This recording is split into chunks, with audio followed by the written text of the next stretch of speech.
Documento Jovem Pan. Em um tempo não muito distante, a infância era um mundo de descobertas e brincadeiras nas ruas. Um período de desenvolvimento protegido com limites claros. Mas o que é a infância hoje na era dos likes, dos compartilhamentos e da vida exposta em tempo real? O documento Jovem Pan vai mergulhar nos perigos ocultos da exposição de crianças e adolescentes nas redes sociais. Os riscos vão além da privacidade. Eles tocam na segurança, na saúde mental e na própria construção de identidade dos nossos filhos. Vamos descobrir como a busca por likes pode gerar ansiedade, como uma simples foto de um uniforme escolar pode ser um mapa perigoso e como a pegada digital de hoje pode ser um problema para o futuro deles.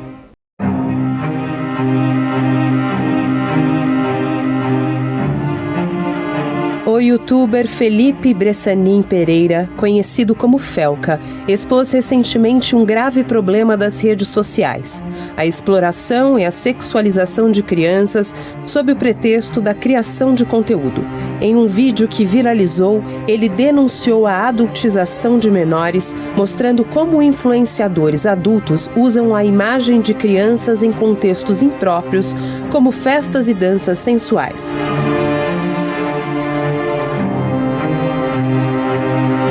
O ponto crucial da denúncia de Felca foi a demonstração de como os algoritmos das plataformas operam. Ele criou um perfil de teste para provar que a rede direciona o usuário a conteúdos de seu interesse, podendo levá-lo a uma perigosa rede de exploração e pedofilia. Além de uma crítica geral, Felca focou em casos específicos, como o do influenciador Ítalo Santos, que produzia vídeos com jovens. O vídeo de Felca foi um catalisador para que as autoridades agissem, resultando na prisão do influenciador. Eu acho que vale uma homenagem muito especial a esse influencer, que é o Felca, que justamente denunciou este problema da sexualização infantil nas redes sociais, né? Crianças, pré-adolescentes e adolescentes, portanto todos menores de idade, que estavam sendo utilizados, que estavam sendo, na verdade não é só utilizados, estavam sendo aliciados nas redes sociais, justamente nesse contexto da sexualização infantil. Quando a gente fala de sexualização infantil, não é propriamente aquele sexo explícito, tá? Quando você pega uma menina de 13, 14 anos, 15 anos, portanto uma pré-adolescente, que está fazendo uma dança sensual no TikTok, isso é uma sexualização, tá? É um sexo explícito? Não, não é um sexo explícito, mas é uma sexualização, são coisas diferentes, tá? E essa sexualização é algo de fato que vem ocorrendo, é um fenômeno nas redes sociais, né? Essa sexualização infantil.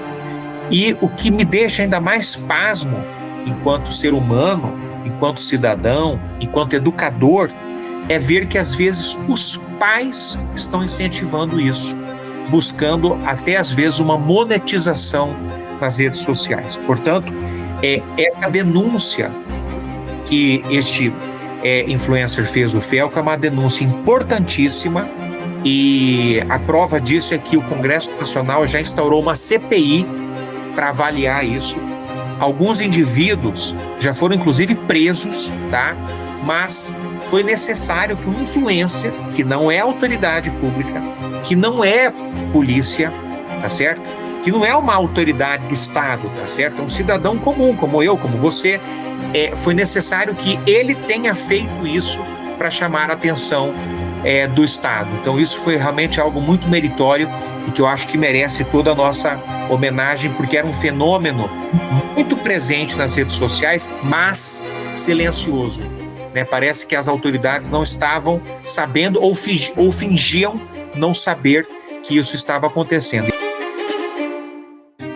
Após a repercussão do caso, o que antes era visto como um hábito inofensivo de compartilhar momentos em família, passou a ser questionado por um número crescente de pais, inclusive de influenciadores.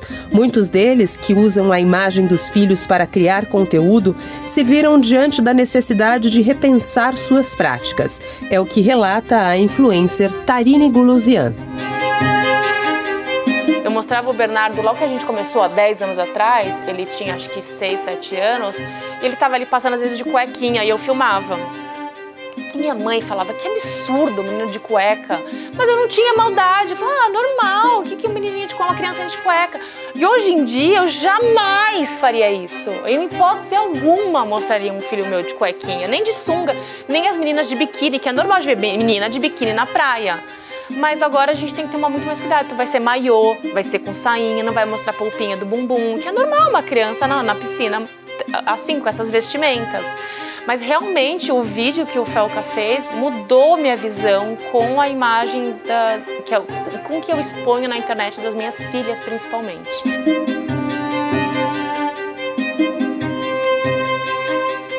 O que eu recomendo para os pais é que nós temos que lembrar que a criança é um ser humano com direitos. Nós não somos donos do corpo da criança, nós não somos donos da imagem da criança, nós estamos cuidando da criança até que ela tenha a idade adulta. Então, quando você vai decidir expor o seu filho numa rede social, mesmo que seja uma foto comum, gente, uma foto da criança brincando de qualquer coisa, você tem que se perguntar se realmente é necessário. Porque ele não tem como consentir que você está expondo essa imagem. E a maioria das imagens que criminosos que exploram crianças usam, e isso ficou bem mostrado no vídeo do Felca, nos vídeos que eu faço, são imagens que os pais postam.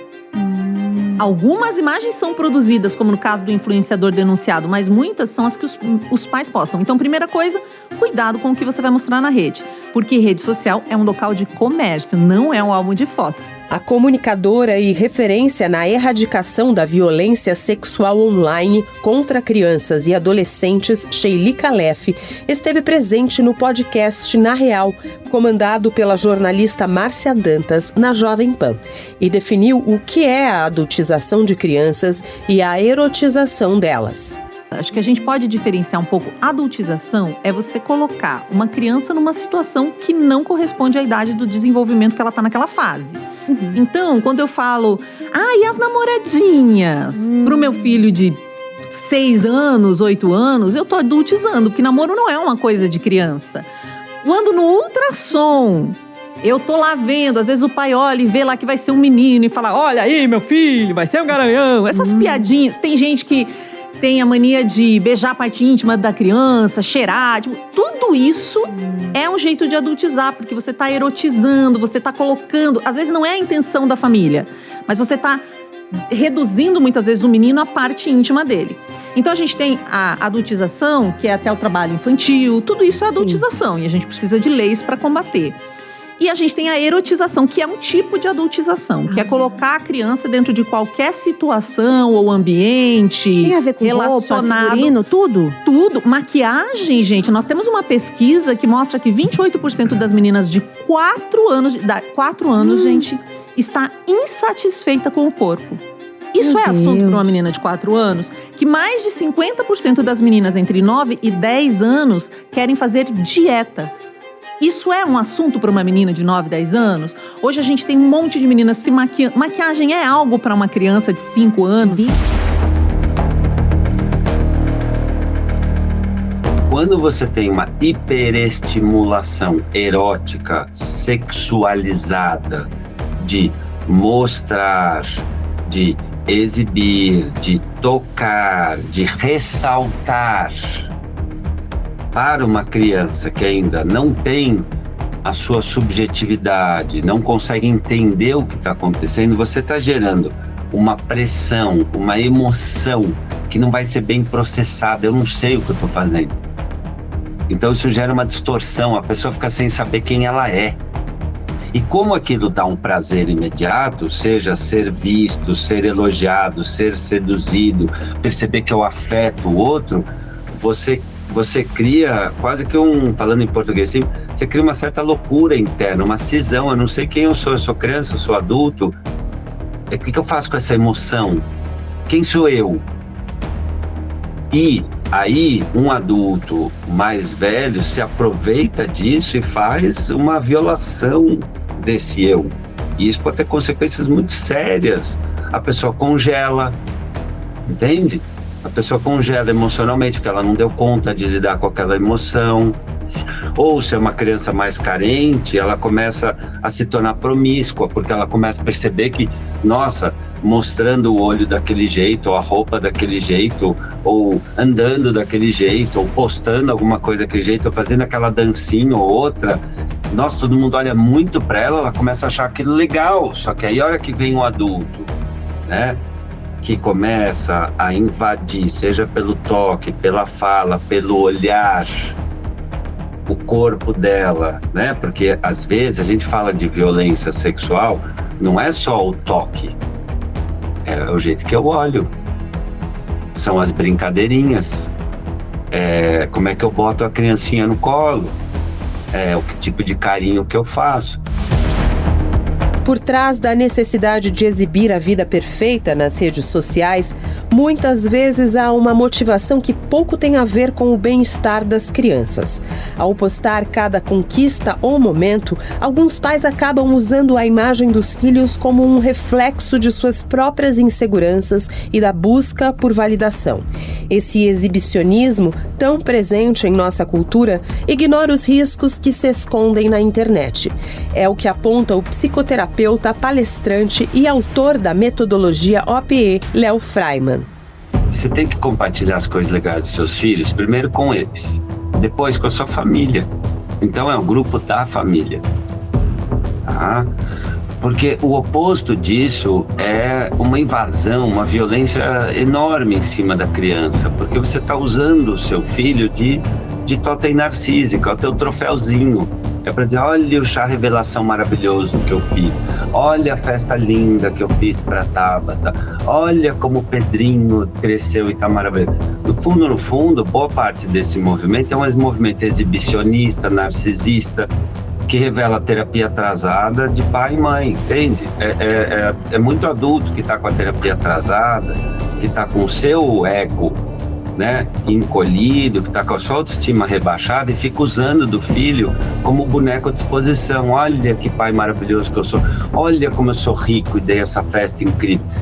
Porque no Brasil, em especial, existe uma certa cultura de exibicionismo, né, de mostrar. A gente se preocupa muito com a vida um do outro, a gente é muito preocupado com a opinião alheia, em mostrar riqueza, mostrar beleza, mostrar poder. Então a gente vive uma cultura muito exibicionista nesse país, tá? Então, dentro disso, combina muito essa ideia de ficar exibindo o filho perfeito, que ninguém é. E aí, qual é o problema disso? Além de você expor a criança a pedofilia, a malfeitores, a pessoas que vão buscar dados, a possíveis sequestradores, ou enfim, malfeitores, né? Além desse risco civil, criminal, perigosíssimo, porque existem redes muito poderosas que ficam ali mapeando, né, comportamentos, atitudes, às vezes até para pegar a imagem, colocar dentro de uma inteligência artificial e aí vender. Tráfico de órgão, hoje em dia tráfico de imagem, é terrível. Se os pais tivessem noção do volume de crimes que são feitos com crianças, com adolescentes, com distorção de imagem, com ameaças, eles iam tomar assim, um choque de consciência muito importante. É muito sério isso. Em janeiro de 2025, foi sancionada a lei que proíbe o uso de celulares e outros aparelhos eletrônicos em escolas de educação básica, tanto na rede pública quanto na privada. A proibição vale para a sala de aula, recreio e intervalos. A responsabilidade pela proteção de crianças e adolescentes no ambiente digital é compartilhada entre a família e a escola. Enquanto as escolas podem proibir celulares e educar sobre os riscos, a vigilância em casa é fundamental, pois o ambiente virtual também é de responsabilidade dos pais. É o que ressalta Wilson Rodrigues, membro do Conselho Estadual de Educação e diretor-geral da Faculdade do Comércio. é importante que as famílias se responsabilizem, entendam qual é a parcela de responsabilidade que elas têm neste processo, porque ainda que a escola faça a sua parte, proibindo celulares, falando sobre a questão da sexualização infantil, da pornografia, de outras tantas coisas, se dentro de casa ou dentro do quarto existe um computador, existe um smartphone, a escola não pode adentrar neste ambiente. E aí é de fato a responsabilidade dos pais de estarem atentos, acompanharem, saberem o que os filhos estão fazendo.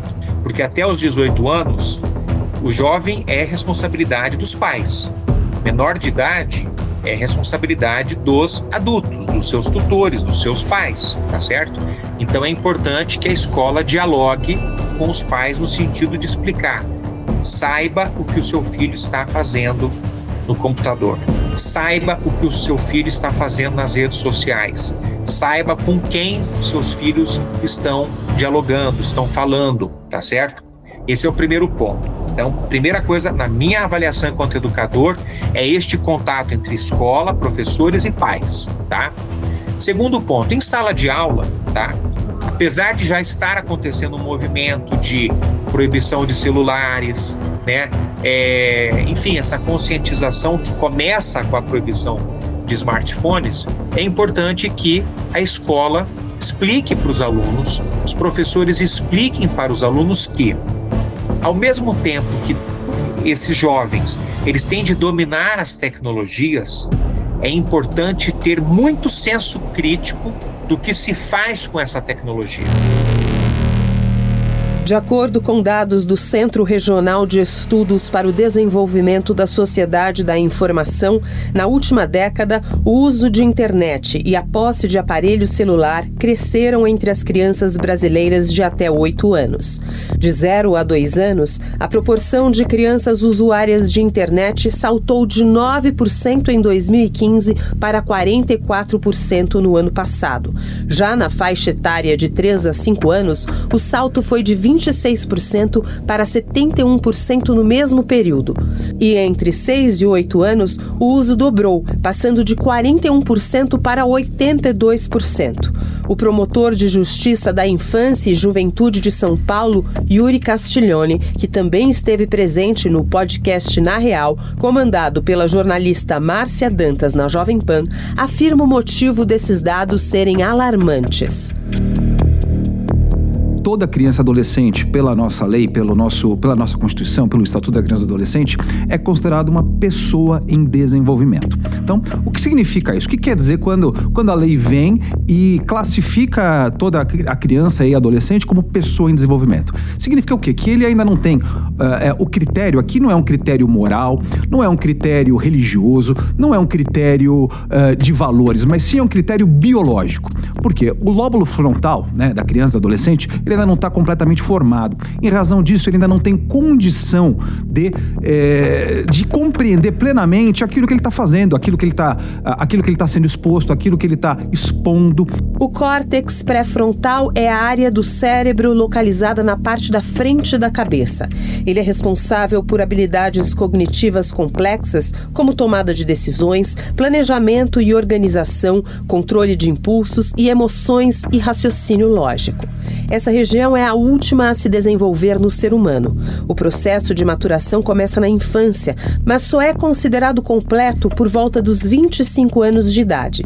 É o que aponta a pediatra Ana Escobar. O cérebro da gente não nasce pronto, tá? Esse cérebro vai se moldando.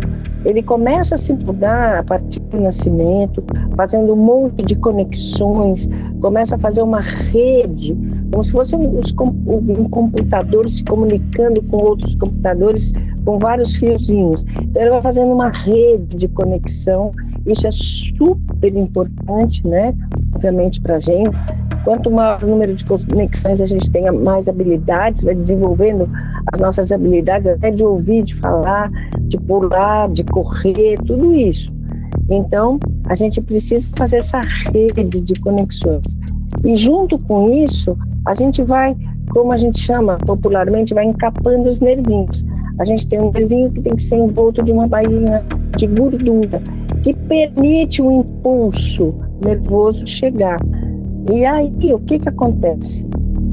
O córtex pré-frontal, que é uma região aqui na frente, né, do cérebro, que fica bem aqui na região da testa, ele é o último órgão que tem essa mielinização, esse entapamento de gordura que a gente chama. Então, a maturação do cérebro só vai se completar, na verdade, aos 25 anos, quando a gente tem essa maturação. E quando a gente tem a maturação dessa região aí sim é que a gente está pronto definitivamente para a vida. Porque é essa maturação que dá para a gente o quê? A capacidade de entender várias coisas, a capacidade de entender ou não, o controle das coisas. O Estatuto da Criança e do Adolescente, o ECA, foi o escudo legal que por décadas protegeu a infância no Brasil. Mas em um mundo cada vez mais conectado, esse escudo precisava de uma atualização. O Senado Federal acaba de marcar uma vitória histórica. No dia 27 de agosto deste ano, foi aprovado o projeto de lei número 2628 de 2022, batizado como ECA Digital. Ele segue para a sanção presidencial e estende os direitos do ECA para o ambiente online, obrigando as plataformas digitais a agir de forma mais rigorosa, criando um ambiente virtual mais seguro para crianças e adolescentes, como explica a analista de políticas públicas do Instituto Alana, Emanuela Halfeld. Eu queria destacar alguns pontos do projeto de lei que acho que são importantes, né? Um é esse dever de responsabilidade das plataformas digitais, dos fornecedores de produtos e serviços digitais, pelos direitos de crianças e adolescentes. E é uma responsabilidade ativa que está ali no projeto de lei. Então, casos como aquele que o Felca denunciou, as plataformas têm uma obrigação proativa mesmo de combater essas violências, de prevenir essas violências. Então, isso já é um grande marco. E também o PL proíbe qualquer tipo de monetização ou exploração econômica de conteúdos que possam erotizar crianças e adolescentes ou tratá-las de forma adultizada, de forma inadequada também. Então esse daí também é um segundo marco. E você tem outros marcos do projeto de lei, que já era um projeto que vinha sendo discutido desde 2022, que são avanços importantes aqui no Brasil. Um deles que eu queria destacar é a proibição do perfilamento comportamental e da análise emocional para fins de direcionamento de publicidade. O que isso significa, né? É proibir que todo um perfil seja montado daquela criança, daquele adolescente, tentando entender seus gostos, suas preferências, aquilo que ele faz na internet, com quem ele se conecta, para direcionar comunicação mercadológica para eles, para incentivar compra de produtos ou serviços. Essa prática já é proibida na Europa e agora com esse marco legal ela também está proibida aqui no Brasil. A gente tem vários passos a serem dados para garantir que essa legislação funcione e também entender que a legislação ela não resolve todos os problemas do mundo, né? Nenhuma lei é perfeita e a legislação não vai conseguir abarcar todas as questões e desafios da criança e adolescente no ambiente digital. E aí eu vou dar um exemplo, né? Para a gente lidar com esses desafios, por exemplo, o uso excessivo de telas, a gente não pode pensar só na tecnologia digital. A gente tem que pensar no direito à cidade, a gente tem que pensar na segurança pública, a gente tem que pensar no direito à cultura, no direito ao lazer, no direito ao esporte. Porque se você não tem uma cidade segura, que a criança possa sair na rua, ter experiências de convívio com a natureza, se você não tem experiências gratuitas na cidade, né, de cultura adequadas a essas infâncias e adolescências, o ambiente digital torna-se quase que o lugar do entretenimento, o lugar de consumo de informações, o lugar de socialização e convívio. Então, perde-se a conexão com a cidade. Então, se a gente quer falar de um ambiente digital seguro e saudável, a gente precisa falar também da reconexão com o real. De acordo com a advogada e presidente da Comissão de Defesa dos Direitos da Criança e do Adolescente da OAB de São Paulo, Thaís Dantas, o ECA Digital reforça a responsabilidade dos pais e alerta que o compartilhamento excessivo da imagem dos filhos, em muitos casos, pode até configurar como trabalho infantil. Tem a função de endereçar questões relacionadas à proteção de crianças e adolescentes no ambiente digital. Por que isso é tão importante? Cada vez mais a gente tem um acesso crescente de crianças e adolescentes a redes sociais, a plataformas digitais, a jogos e apostas online. E nesse contexto, tem um risco muito grande de desproteção desse público, e algo que infelizmente a gente tem vivenciado, seja por conta das denúncias recentes relacionadas à adultização e à necessidade de apuração, se houve tráfico de pessoas, se houve de fato uma violência sexual, como também a questões mais amplas, que é como a imagem dessas crianças está sendo utilizada na internet, como uma rede de pedófilos está se mobilizando para de fato violentar esse público. Por isso é tão importante que a gente tenha tido medidas como o projeto de lei relacionado ao ECA Digital, que é pegar essa base normativa que a gente já tem e transferi-la para o contexto digital, endereçando como eu protejo crianças e adolescentes nesse contexto online. Daí o projeto de lei prevê a obrigatoriedade de que essas plataformas criem mecanismos como controle do tempo de horário, quais são os perfis que estão sendo acessados, e ao mesmo tempo, independentemente desse projeto de lei que estava em discussão, a gente já tinha uma previsão geral de proteção à infância e adolescência, que daí faz com que mães e pais precisam estar muito atentos ao direito de imagem, ao conteúdo que eles compartilham, para tanto não ter uma superexposição da imagem de crianças e adolescentes, como uma atenção muito intensa de que essa necessidade de presença digital não acabe se configurando um trabalho infantil, que, no caso de um trabalho infantil artístico, ele tem diversas condicionalidades para que ele possa ser exercido. Quando a gente vai fazer uma publicidade com uma criança, uma coisa grande, um evento, a gente tem que pedir autorização para o juizado de menores, tá? Isso é uma coisa séria. O juizado de menores, ele monitora tudo, ele respalda a criança, ele vai fazer uma entrevista com a criança para saber se a criança tá satisfeita, se ela está fazendo aquilo ali por livre e espontânea vontade, não por obrigação, que ela está sendo forçada. Então, existe toda uma lei que banque isso, tá? Acontece que, como é uma coisa muito nova, trabalhar com crianças na internet e tal, até para os adultos mesmo, são coisas que às vezes nem os juízes sabem dizer o que é certo e o que é errado. Então, a gente está vivendo um momento que é um momento de transição. Por enquanto, a falta de um sistema de proteção efetivo no ambiente virtual faz com que o combate a esses crimes também dependa da repercussão social. É o que relata o advogado e membro da Comissão de Defesa dos Direitos da Criança e do Adolescente na OAB Nacional, Ariel de Castro. Nós precisamos de delegacias especializadas de proteção da criança e do adolescente, vinculadas a cada delegacia seccional de polícia, com equipes técnicas de psicólogos, assistentes sociais e também com profissionais qualificados nessa área da internet, das mídias digitais, exatamente para o combate a esses crimes, e que depende muito do trabalho de inteligência por parte das polícias. Então nós ainda não temos, sequer em São Paulo, essas delegacias da criança e do adolescente de uma forma descentralizada, de uma forma regionalizada nos vários municípios do estado. As próprias promotorias da infância e juventude, elas ainda funcionam da forma antiga, elas não também conseguem atuar no combate aos crimes cibernéticos contra as crianças e adolescentes. O próprio caso desse influenciador Ítalo mostrou isso.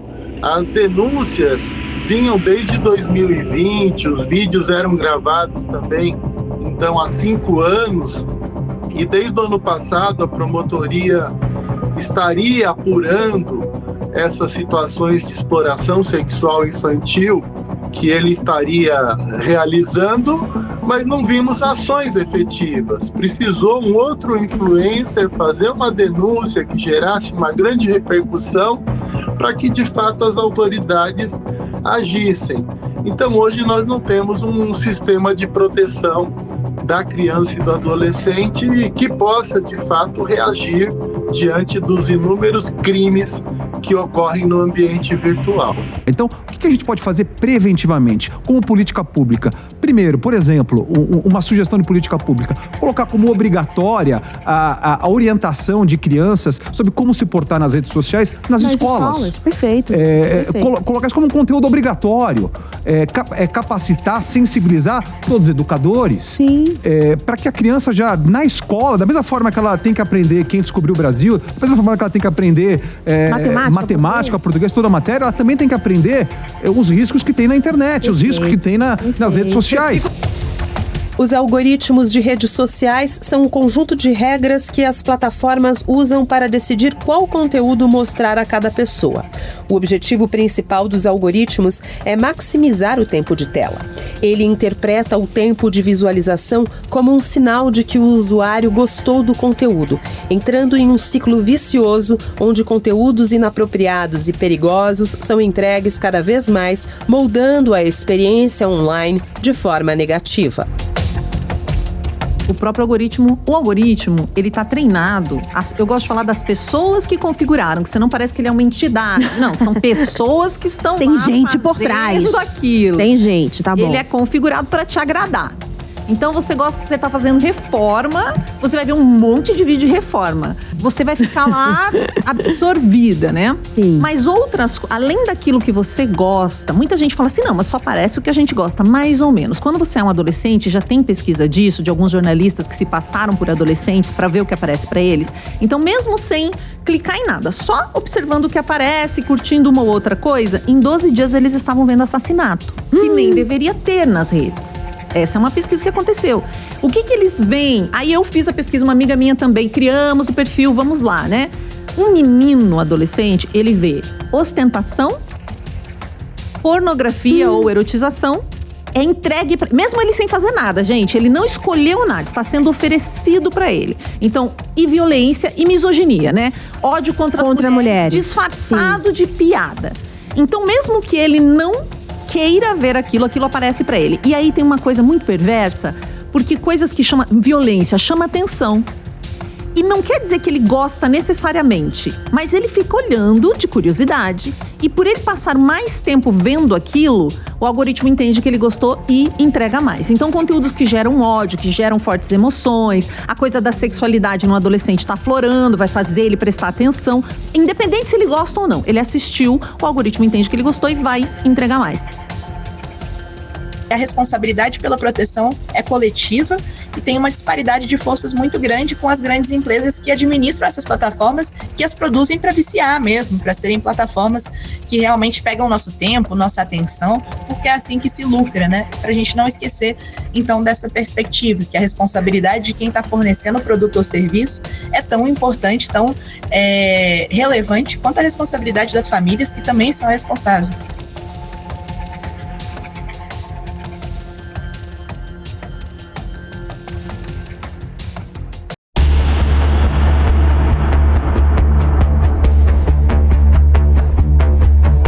Então, a gente tem um empobrecimento cerebral, a gente tem, na verdade, um desenvolvimento muito mais voltado à hipervelocidade, pobreza de estímulo, crianças que acabam tendo uma preguiça criativa, uma dificuldade de criar brincadeiras, seguir regras, porque elas estão muito habituadas nesse bem-estar imediato a entrar e sair do que elas querem. Então, cansei, desliga, vai pro outro. Até eu estava outro dia conversando que é a história do faz um desenho no tablet e aí eu desfaço o meu traço errado, eu não tenho nem mais a experiência de apagar o desenho, começar de novo, lidar com a frustração de não ter saído como eu quero, fora todos esses outros atalhos, de certa forma, para o brincar, para a criatividade, para os jogos, regras dos jogos de tabuleiro, andar de bicicleta, sol na cabeça, esse corpo que, passando por essas experiências no tempo, acabam sim tendo a oportunidade de pleno desenvolvimento. Então a gente tem crianças que acabam se habituando ao hiperestímulo e à hipervelocidade e que acabam desestimuladas para fazer qualquer outro tipo de atividade, o que realmente proporciona a formação dela completa, integral, saudável, numa medida que precisa estar muito equilibrada para que isso esteja na vida dos nossos filhos.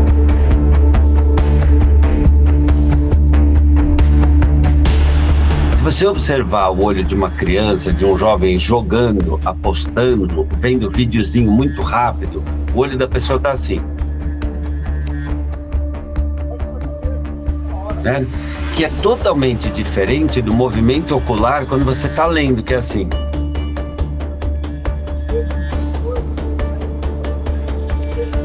Então veja, o simples fato de ficar olhando para várias coisas ao mesmo tempo, várias coisas que vão me interrompendo, vão diminuindo a minha habilidade de focar, de concentrar, de fixar, que é o que a gente chama de recrutamento neuronal.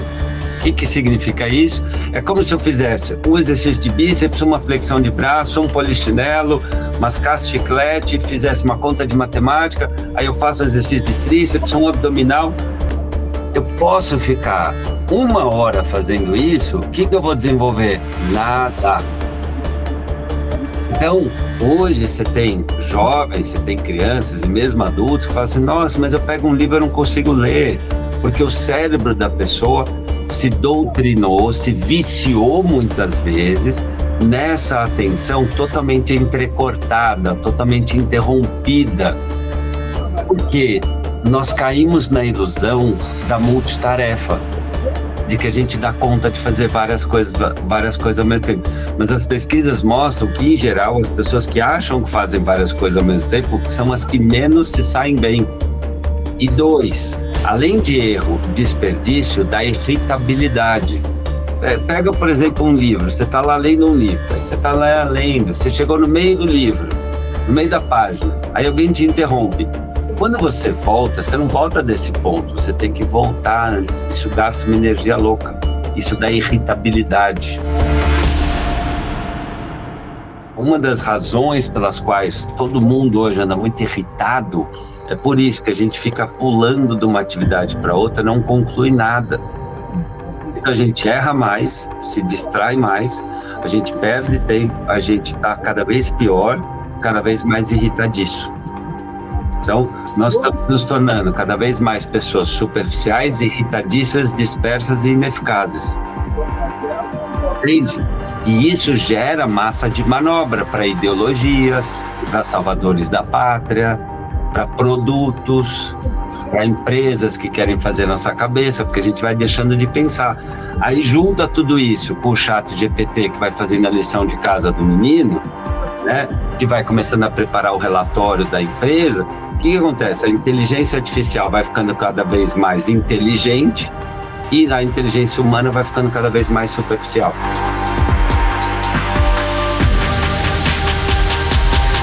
Eu sempre falo que quando a gente vive um mundo em 3 dimensões, é como uma orquestra inteira tocando. Aí a criança fica na tela, é como se a gente estivesse ouvindo só um instrumento tocar. Então, a parte do cérebro que se desenvolve é muito menor. Então, isso pode, num momento em que o cérebro está se desenvolvendo, você não ocupa ele com a plenitude do que ele pode fazer. E isso pode atrapalhar os caminhos lá na frente.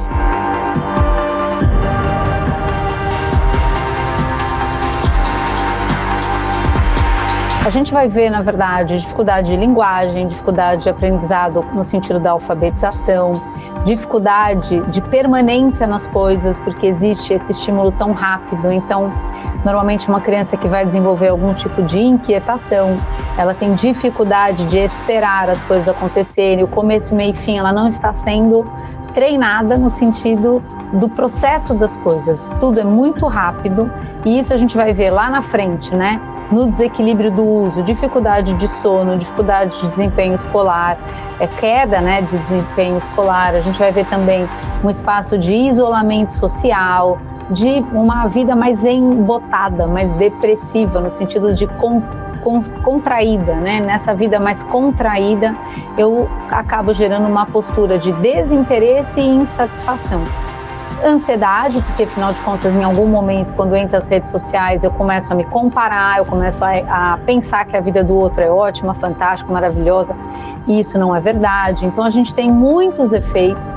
Isso veio para ficar, obviamente, mas a gente precisa aprender o bom uso e cuidar dessa infância para que isso esteja de um jeito equilibrado na vida de cada um deles.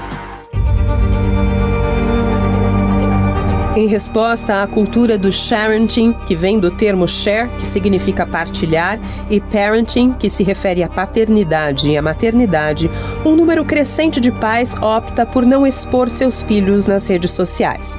Essa escolha consciente busca proteger o direito fundamental da criança à privacidade, evitando a criação de uma pegada digital permanente e os riscos de segurança, como a exposição a criminosos.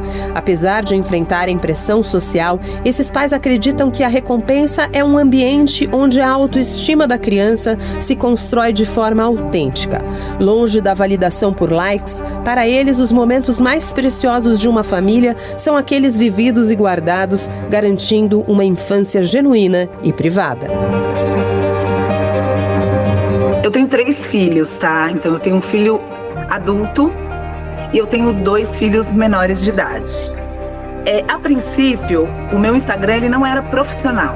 Hoje eu só tenho um Instagram profissional que eu mostro a minha vida. Então, assim, eu parti do princípio que a pessoa que está lá, ela quer ver o que eu faço, como eu faço. Eu sei que os meus filhos fazem parte da minha rotina, da minha vida, obviamente. Mas, assim, eu fiquei com muito receio. Não vou falar para você, no começo era um pouco misturado, mas teve um tempo que eu parei. Fiquei com muito receio de ficar postando os menores. Se você me perguntar, o grande, que ele é maior de idade, ele tem consciência, ele sabe responder o que ele quer, ele sabe se ele quer ou não quer. Tanto que várias vezes eu falo, filho, vamos tirar uma foto? Ele fala, não. E tá tudo bem, porque ele sabe que o meu Instagram é aberto, e meu Instagram é profissional. Então ele tem esse poder de decisão. Várias vezes você vai entrar no meu Instagram e eu tô com ele. Agora, os pequenos, eu acho que eu não tinha o direito de achar, porque eles ainda não sabem, se querem ser expostos ou não. Então, o que eu faço? De verdade, às vezes eu estou num contexto da minha vida particular que faz sentido para minha vida profissional aparecerem os meus filhos. O que eu faço? Uma foto de costas, uma foto de, se eu quero mostrar o tênis novo, olha esse tênis que bacana, mães, porque eu dou esse tipo de dica no meu Instagram. Eu mostro o tênis, eu não mostro a criança para falar do tênis. Então foi mais por isso, porque eu achei que eu não tinha esse direito. E no futuro, com maior de idade, eles vão poder opinar e mais do que opinar, eles vão poder argumentar. Mãe, eu quero, ou mãe, eu não quero. Vida de rede social é uma vida que não é de verdade, né? Não é... O que a gente vê lá, na verdade, são só coisas bonitas. Mas assim, a vida, infelizmente ou felizmente, são coisas boas e não tão boas. Então, sim, eu sou às vezes. Você não postou, a gente foi todo mundo, a família estava junto, unida, feliz, naquele momento maravilhoso. Você não postou? Não. Eu tirei a minha foto e guardei para mim. Mostro para os meus filhos. Eu tenho o hábito de revelar fotos, como antigamente. Então, eu monto álbuns. Então, os meus filhos, eles manuseiam aquele álbum antigo com foto mesmo, sabe? Tira foto, cola na geladeira. Então, eu acho assim, o meu intuito, quando eu tiro uma foto, é ter essa memória para mim, para minha família, para os meus amigos, para as pessoas que me amam e que eu conheço e que, enfim, que eu tenho um certo relacionamento. Então, sou sim criticada, mas não abro mão. Ela ainda não é formada, o cérebro dela não tem formação o suficiente para distinguir o que ela quer, o que ela não quer. E por respeito à liberdade dela, eu preferi escolher por não publicar as fotos e vídeos dela na internet. Acredito que, mais do que seguir um padrão, a segurança da minha filha é mais importante do que tudo. E mesmo o respeito pelas decisões que ela um dia vai virar a ter. Eu tive um conhecido que foi preso por pedofilia digital. Então, aquilo abriu os meus olhos sobre... Era uma pessoa, meu Instagram, mesmo sendo privado, eu percebi que eu podia ter pessoas ali dentro, amigos muito próximos, que a gente não sabe o que está acontecendo e que a gente não sabe se essas pessoas estão fazendo uma coleta dos nossos dados ou não. A gente não tem esse nível de culpabilidade. Isso passa também das redes sociais, né? A gente tem exatamente essa percepção no dia a dia com os nossos filhos, de não deixar os nossos filhos em situações de risco. Então eu entendi que aquilo também era uma situação de risco. Quando eu exponho o meu filho, fotos, imagens, dados, principalmente dados sobre a escola. Então eu tomei essa decisão antes de engravidar, e quando eu engravidei, aquilo era uma certeza, assim, para mim. Então, logo depois que ele nasceu, eu compartilhei uma foto com uma colega de trabalho que meu filho nasceu. Eu falei, ele nasceu. Quando eu vi, ela tinha virado um e-mail corporativo. As pessoas usaram a foto do meu filho recém-nascido e mandaram um e-mail para todo mundo da empresa falando, olha que legal, ele nasceu. E eu vi uma exposição, assim, que eu falei, cara, não achei legal, assim. Então, eu sigo isso desde o dia 0 do nascimento dele, de não expor nas redes sociais, e eu sigo isso muito à risca em todas as minhas redes e tudo que é atrelado à minha rede também. Em meio à crescente onda de pais que optam por manter a vida de seus filhos longe da internet, a influenciadora Tarine Guluzian se posiciona na contramão. Mãe de 3 filhos e criadora de conteúdo, ela representa um modelo de negócio em que a rotina e o desenvolvimento dos filhos não são apenas documentados, mas se tornam o ponto central de sua presença online. O seu conteúdo, que atrai muitos seguidores, é um caso que exemplifica o dilema do sharing, a linha tênue entre o ato de compartilhar por amor e a necessidade profissional de gerar engajamento. Nesse contexto, os filhos se tornam protagonistas de uma narrativa que molda não apenas a marca da influenciadora, mas também a identidade pública deles. Mas ela relata que, mesmo assim, recentemente, mudou o que compartilha sobre a rotina dos filhos. Eu realmente estou me limitando muito mais agora do jeito que elas estão vestidas, que não estão. Às vezes elas estavam na banheira com espuma e eu queria alguma coisa que elas estavam fazendo fofo. Eu tirava uma foto ou um vídeo e colocava um emoji na frente do peito para não aparecer. E eu vi uma especialista dizendo que não é para fazer isso, que para as pessoas que têm ali uma malandragem na cabeça, é o máximo ver um emojizinho, eles viajam naquele emoji, sabe? Uma coisa que você nunca parou para pensar. E ela falou, não posta, se seu filho tá sem roupa, alguma coisa, não põe emoji. Algumas mães mostram o banho do bebê e põem alguma coisa ali no, né? Fala, não mostre, não tem o porquê. E a gente que cresceu, a gente não cresceu com isso, mas a gente veio desenvolvendo a nossa vida com a internet. A gente está muito acostumado a mostrar, né? Então é pra gente se limitar cada vez mais, porque realmente a gente preza pela segurança dos filhos, é pra explorar e mostrar cada vez menos. Eu vejo muitas pessoas que não expõem a rotina, que não expõem os filhos, e eu acho isso muito legal. Eu acho que é seguro para os filhos. São essas crianças que vão estar completamente seguras. As crianças que os pais não expuseram a imagem jamais, não expuseram a rotina, a gente pode dizer que eles estão um patamar acima de segurança. Eu, infelizmente, não consegui. Eu tenho certo prazer em expor a minha vida. Eu estou numa viagem, eu sinto uma vontade de comunicar, de falar, de dar dica, uma coisa minha, sabe? Mas eu, infelizmente, não consigo por uma coisa natural minha, que gosta de se comunicar, gosta de falar, um perfil meu, de cada pessoa tem um perfil, o meu é de comunicar, de dar dicas, de falar. Eu acredito que eu ter exposto a minha vida desde o início, assim, eu acabei ajudando muitas pessoas. Eu tenho muitos relatos de mulheres que estavam presas em relacionamentos, às vezes tóxicos, às vezes dependentes. Ela achava que ela precisava do marido, e eu mostrei, porque eu sou mãe solo por opção, eu acabei mostrando a minha vivência. Eu fiz a Bless por fertilização, porque eu queria ser mãe solo, eu não queria ter um relacionamento, eu não queria ter um homem só para ter um filho.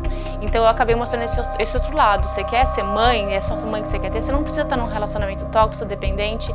Fui lá e fiz ela por fertilização. Muitas mulheres fizeram isso. Eu tenho muitos relatos, assim, dezenas de mulheres que fizeram fertilização, que se sentiram empoderadas e viram que a vida é possível por conta da minha vivência com a Bless.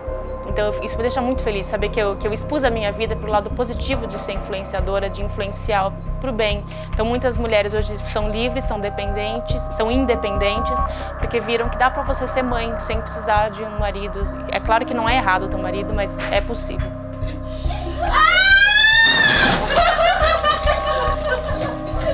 E no caso do Bernardo, ele teve um diagnóstico tardio de autismo. Eu sempre suspeitei de autismo, mas os médicos nunca diziam e eu nunca desisti, porque acho que ia ser bom ele se entender, ele entender para respeitar ele mesmo. A gente descobriu o diagnóstico de autismo com 13 anos. Depois disso, de tanto ter batido nessa tecla, ter exposto ali o que aconteceu, como é que foi que eu descobri, qual profissional, qual caminho seguir e depois quais benefícios que as pessoas do autismo, do espectro autista têm, que o governo, que a legislação dá para essas pessoas. Muitas pessoas descobriram o diagnóstico, depois foram atrás dos benefícios que tem, porque ajuda muito isso, né? E no caso da Bela, eu tive uma gravidez que foi difícil, tive alguns problemas com o genitor e mostrei quão foi difícil e como essa fase passa, os caminhos para seguir, como foi uma luta e depois como foi as consequências disso tudo, o que precisa de terapia, como é que a gente construiu essa nova vivência. E muitas mulheres se identificam também que tiveram problemas com o genitor, hoje em dia já sabem o caminho para poder viver na paz, o que precisa fazer. Então eu acho que eu acabei de expor a minha vida, eu tenho certeza absoluta que eu ajudei muitas mulheres. E eu acho que esse é o lado bom, que é de expor a vida. Acho que não tem só um lado ruim, realmente a gente tem que ficar ligada para exposição dos filhos, porque muita gente maldosa assiste, acompanha. Então tudo com limite saudável, eu acho que só tem a beneficiar todos, porque é uma grande comunidade que vai se ajudando e trocando dicas positivas.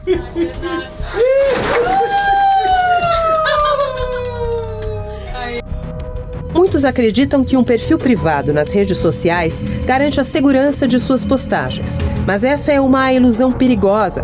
Na internet, a privacidade é um conceito frágil e um único seguidor ou a invasão de uma conta é o suficiente para que fotos íntimas ou informações valiosas vazem e sejam disseminadas em grupos de pedofilia e fóruns criminosos. É o que relata o advogado especialista em direito digital, Luiz Durso.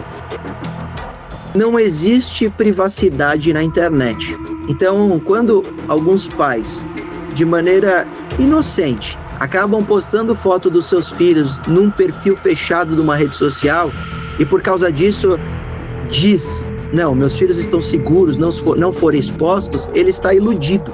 Porque hoje qualquer seguidor ou ele mesmo pode ser invadido a qualquer momento e aquela foto vazar. Fotos que seus filhos estão de uniforme, o que gera risco à segurança daquela criança por sequestros.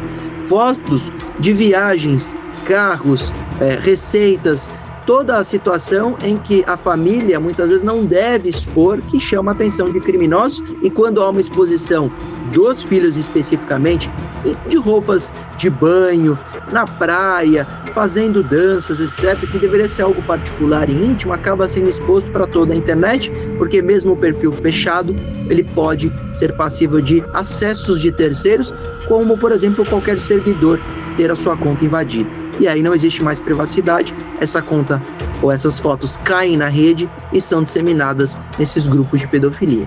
Então, os pais que não querem expor os seus filhos, não postem.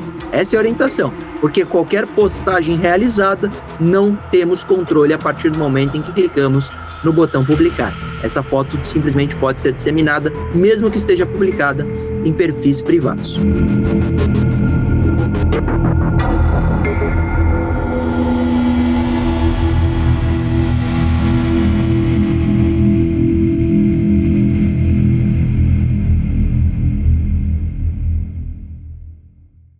A tecnologia avança rápido, mas a infância precisa de tempo para se desenvolver.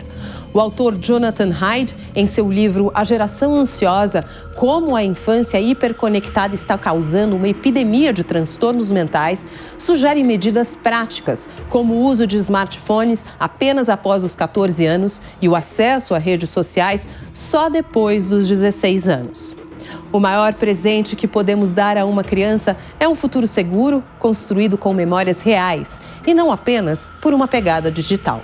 O Documento Jovem Pan fica por aqui. Até a próxima semana.